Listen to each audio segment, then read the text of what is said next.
जो अभी एक कशीदगी नज़र आ रही है, तनाव कह सकते हैं, जो नज़र आ रहा है अमेरिका और भारत के दरमियान, और मुसलसल बयानात दे रहे हैं डोनाल्ड ट्रंप और उस पर रिएक्ट कर रहा है भारत। एक तो इस तनाव की बुनियादी वजह आप क्या देख रहे हैं, और दूसरा आपको लगता है कि नेतन्याहू आएंगे भारत की मदद को, चूँकि मोदी के दोस्त हैं और डोनाल्ड ट्रंप के भी दोस्त हैं, तो भारत की मदद को आ सकते हैं?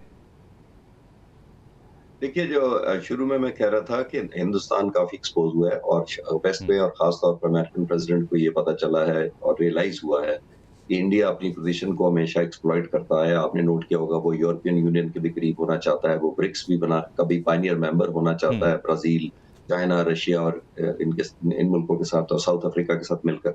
फिर वो रशिया के साथ भी अपनी दोस्ती मेंटेन करता है और अमेरिका का तो वो कर ही रहा है। तो आप हर ब्लॉक का हर वक़्त पैरेलल हिस्सा नहीं हो सकते, आपको एक शो करना पड़ता है अपना ग्रेस। वो शायद रियलाइज़ेशन हुई है जिसकी वज़ह से अमेरिकन प्रेसिडेंट को गुस्सा भी है, आपने नोट किया होगा, जिसकी वज़ह से वो बयानात इनके खिलाफ देते रहते हैं हम्म, और रोज़ाना की बुनियाद पर वो अपना, मेरा ख़्याल है, एक यकीन दिलाते हैं दुनिया को कि जंग भी मैंने बंद कराई थी।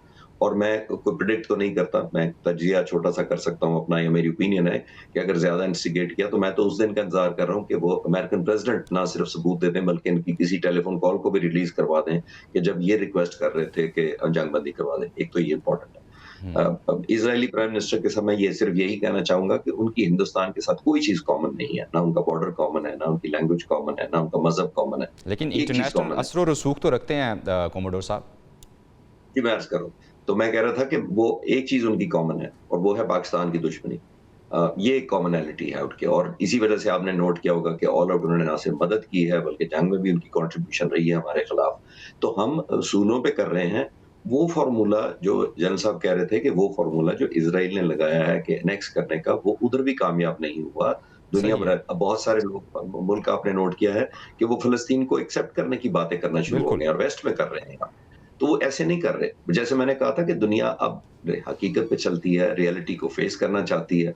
वो जो प्रोपेगेंडा था या उस तरह की परसेप्शन ठीक। जो आप डेवलप करना चाहते थे, उस तरह ठीक, मदद नहीं जनरल होती साहब, आज। आप क्या समझते हैं, जिस तरह कोमोडोर साहब बात कर रहे हैं कि दुनिया जो है रियलिटी को देख रही है, इस चीज़ को समझ रही है, एक अखंड भारत का जो आरएसएस या बीजेपी मोदी सरकार जो एक लेके चल रही है कि वो अखंड भारत चाहते हैं, और इसी तरह ये इससे सिमिलर है ग्रेटर इसराइल का जो एक जो जिस पे इसराइल भी अमल पैरा है। आप क्या समझते हैं कि अब वो रुक जाएंगे, वो भी रियलाइज़ कर लेंगे कि ये मुमकिन नहीं है, या फिर जो अभी हालिया पाक भारत जंग हुई है, इस तरह की कोई मज़ीद एडवेंचर कर सकता है भारत?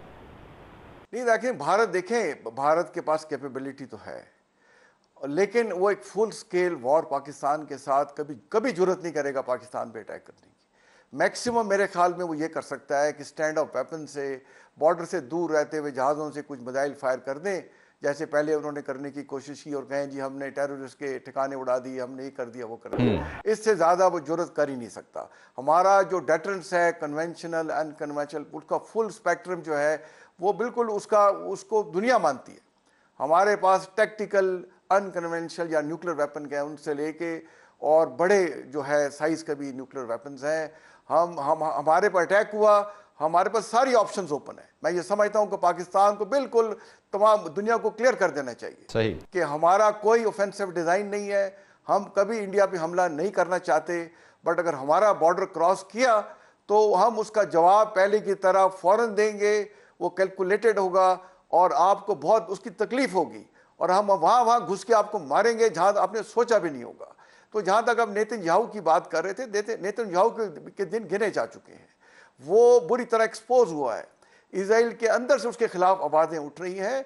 और देखें, अभी तक हमास के पास कई 20-25 के करीब जिंदा इसराइली कैद हैं और कुछ 30-35 जो हैं डेड बॉडीज हैं, वो उनसे नहीं ले सके। तो क्या इंडिया, क्या पिद्दी और क्या पिद्दी का शोरबा, क्या इंडिया को सपोर्ट बिल्कुल, जिस करेंगे? तरह का